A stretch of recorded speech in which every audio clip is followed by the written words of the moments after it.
Back in 1912, British newspapers were buzzing with one bold claim: the first humans appeared in Britain, not Africa. It felt like history itself had been rewritten, and everyone bought into it.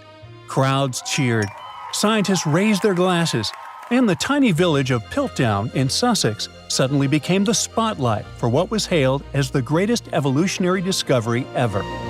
It all happened thanks to this guy, Charles Dawson, a curious amateur archaeologist who was dreaming of making a name in science. He claimed he had found bone fragments of a transitional creature between apes and humans. Dawson teamed up with Arthur Smith Woodward, a respected geologist from the Natural History Museum, and together they assembled fragments of skulls, teeth, and even primitive tools. They unveiled their find, the Piltdown Man, to the Geological Society, and for decades everyone believed it. Textbooks even rewrote human evolution around it, and entire generations memorized it as pure truth. But here's the twist. In 1949, new technology to determine the precise age of objects came along, and things just didn't add up. Tests showed that the skull was only about 50,000 years old, not hundreds of thousands. Then came an even bigger shock. The skull and jaw didn't even belong to the same species. Someone had combined a human skull with the jaw of an ape, probably an orangutan. And even worse, they filed down the teeth to make them look more human and stained the bones to match the surrounding gravel. A Frankenstein fossil and its creator managed to trick the entire world into believing they'd found a missing piece of humanity's puzzle. So Dawson went down in scientific history, but probably not the way he was hoping to. And he wasn't the only one. Some did it for money, others for fame.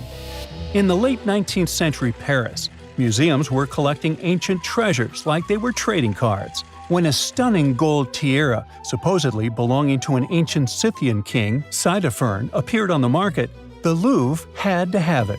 It was breathtaking, detailed, majestic, fit for a ruler. The museum proudly paid a fortune and displayed it as a masterpiece of ancient craftsmanship. Then came the heartbreak.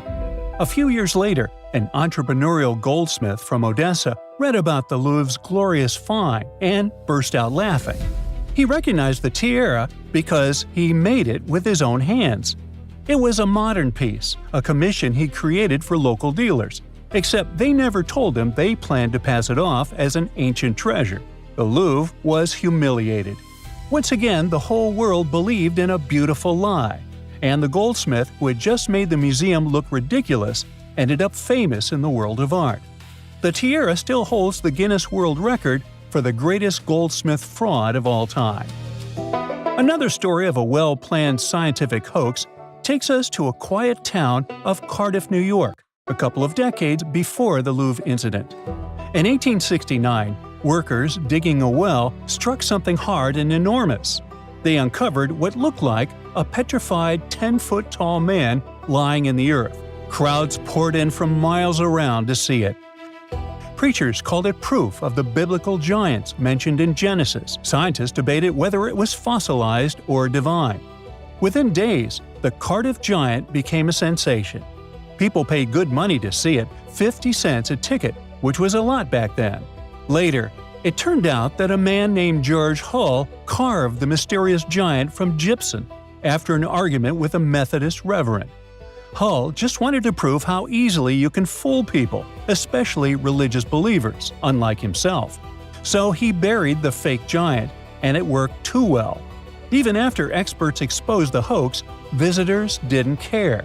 They kept coming because they wanted to believe. Over time, the giant changed ownership several times.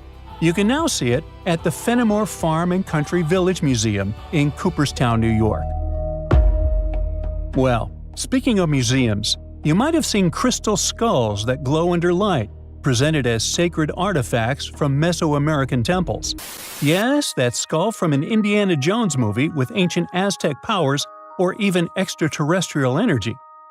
So, museums displayed such skulls proudly until scientists at the British Museum and the Smithsonian decided to give them a closer look, and what they found shattered the myth. They found that the skulls were made with modern rotary tools and abrasives that ancient carvers didn't have. In other words, Someone in the 1800s or 1900s made them using modern machinery and fooled the world. They weren't messages from deities or some advanced creatures from space, just very fancy paperweights that tricked so many people into believing in some ancient superpowers. Well, let's jump several decades closer to the present day, shall we? In the 1960s, Yale University revealed what looked like a discovery that could rewrite world history: a 15th century map showing North America labeled Vinland. It meant Vikings had mapped America long before Columbus.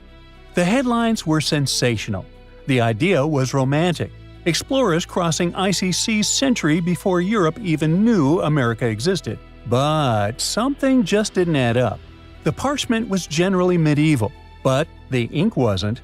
Decades of testing revealed it contained titanium dioxide, a pigment invented in the 20th century. In 2021, Yale confirmed it. The Vinland map was a modern forgery, drawn over old parchment to make it look ancient. It wasn't proof of Viking genius, but rather of human cleverness on one side and the tendency to be easily persuaded on the other. And when we speak of persuasion, you don't have to try too hard when a really trustworthy source like National Geographic shares something, right? Well, in 1999, it presented what it thought was the ultimate discovery: a fossil that bridged the gap between dinosaurs and birds. It was called Archaeoraptor, and it was going to change everything we knew about evolution. The fossil came from China, and on first glance, it was perfect: a dinosaur tail, bird-like wings, and bones that seemed to tell the story of flight's evolution. But soon, paleontologists started whispering. The bones didn't quite line up. CT scans revealed the ugly truth. It was literally glued together from parts of different species. A dinosaur tail from one fossil, a bird body from another. Someone had Frankensteined the fossils to make a more valuable specimen. The embarrassment hit hard, especially for National Geographic, which had built an entire story around a fake the world liked to believe. Now, if you think scientific hoaxes are all in the past because of all the 20th century high-tech, here's a surprise for you. In 2020, the Museum of the Bible in Washington, D.C. made a stunning confession. All 16 fragments of its prized Dead Sea Scroll collection were modern forgeries. They'd spent millions acquiring what they thought were sacred 2,000-year-old texts, only to learn they were made of ancient leather painted with modern ink. The forgery was so advanced that even experts were fooled at first. But after detailed forensic tests, it became clear the holy relics were anything but holy. It wasn't just about money, it was about faith. Thousands of visitors had stood in front of those glass cases, feeling awe, reverence, and connection, only to learn it was a show built on lies. And finally, it's time for one of the eeriest hoaxes of all. In 2000, a mummy surfaced in Pakistan, claiming to be a 26-year-old Persian princess, the daughter of Xerxes. They found her in a gilded sarcophagus, wrapped in golden robes. Her face was eerily well preserved. Archaeologists were stunned, but something about her looked wrong. CT scans, linguistic analysis, and radiocarbon dating revealed the horrifying truth. The mummy wasn't ancient at all. She was a modern woman, and someone likely took her life and then mummified her to sell as a fake relic. Well, yikes. The story went from exciting to tragic overnight and broke many hearts. What was supposed to be a royal miracle turned out to be a human crime and yet another lie. All these stories have one thing in common: hope. People want to believe. They want to touch the past, to find proof that connects them to something bigger. Whether it's scientists looking for the missing link, museums wanting fame, or believers searching for signs of faith, we all crave wonder. History is full of tricksters, and sometimes the best stories come from the fakes that fooled us all. That's it for today. So hey, if you pacified your curiosity, then give the video a like and share it with your friends. Or if you want more, just click on these videos and stay on the bright side.